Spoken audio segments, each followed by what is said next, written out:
بسم اللہ الرحمن الرحیم۔ روزے دار کے سامنے کھایا بھی جا سکتا ہے اور پیا بھی جا سکتا ہے۔ گھر کے اندر اگر ایسے افراد موجود ہیں جن کو شریعت نے روزہ ترک کرنے کی، روزہ چھوڑنے کی رخصت دی ہے، تو وہ روزے دار کے سامنے کھا بھی سکتے ہیں، پی بھی سکتے ہیں۔ اس میں کوئی حرج والی، قباحت والی بات نہیں ہے۔ مثال کے طور پر بوڑھا شخص ہے، روزہ رکھنے کی ہمت نہیں ہے، یا دائمی مریض ہے، بیمار ہے جس کے پاس روزہ رکھنے کی طاقت نہیں ہے، یا حاملہ عورت ہے، مرضعہ عورت ہے، شریعت نے ان کو روزہ چھوڑنے کی رخصت دی ہے۔ اگر یہ افراد گھر میں موجود ہیں جن کے پاس روزہ چھوڑنے کی شرعی جو ہے وہ رخصت موجود ہے، تو وہ روزے دار کے سامنے کھا سکتے ہیں، پی سکتے ہیں۔ اس میں کوئی حرج والی، قباحت والی کوئی بات نہیں ہے۔ ہاں، ایک بات کا ضرور خیال رکھا جائے، جن کو شریعت نے روزہ ترک کرنے کی، روزہ چھوڑنے کی رخصت دی ہے، ان کو چاہیے کہ رمضان کے تقدس کا خیال رکھیں، اس کو پامال نہ کریں۔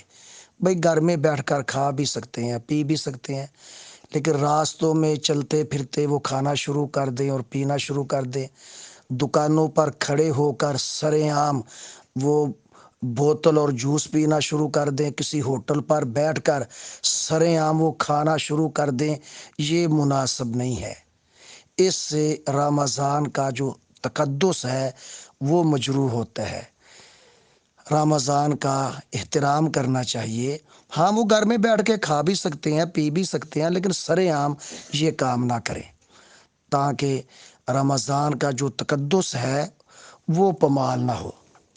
اس کے ساتھ ساتھ ایک مسئلہ اور بھی سمجھ لیں کہ جس طرح عام دنوں میں یہ ہوٹل وغیرہ کھلے ہوتے ہیں کہ لوگ آ رہے ہیں، وہاں سے کھانا کھا رہے ہیں، وہاں سے پانی پی رہے ہیں، ہوٹل والوں کو چاہیے کہ اس طرح وہ رمضان کے دنوں میں ہوٹل نہ کھولیں، باقی رمضان المبارک کا، بلکہ رمضان المبارک کا احترام کرتے ہوئے، اس کی تکریم کرتے ہوئے ہوٹل کے سامنے ایک کنات لگا لیں، ایک کنات لگا لیں، اور جن کو شریعت نے روزہ چھوڑنے کی رخصت دی ہے وہ ان کے پاس اگر آتے ہیں تو ان کو کھانا بھی دے سکتے ہیں، ان کو بٹھا کر کھلا بھی سکتے ہیں، ان کو پلا بھی سکتے ہیں۔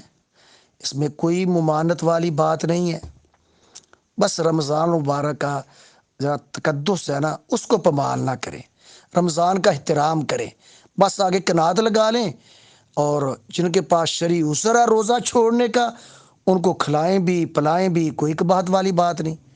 اگر ان کے پاس ایسا شخص آ جاتا ہے جو روزہ رکھ سکتا ہے، اس کے پاس کوئی شرعی عذر موجود نہیں ہے، اگر اس کو کھلائیں گے یہ ہوٹل والے، اس کو پلائیں گے، تو یہ بھی اس کے ساتھ برابر کے اس جرم میں شریک ہے، اس گناہ کے اندر یہ دکان والے بھی، ہوٹل والے بھی اس کے ساتھ برابر کے شریک ہے، کیونکہ یہ گناہ کے کام میں اور نافرمانی کے کام میں اس کے ساتھ تعاون کر رہے ہیں۔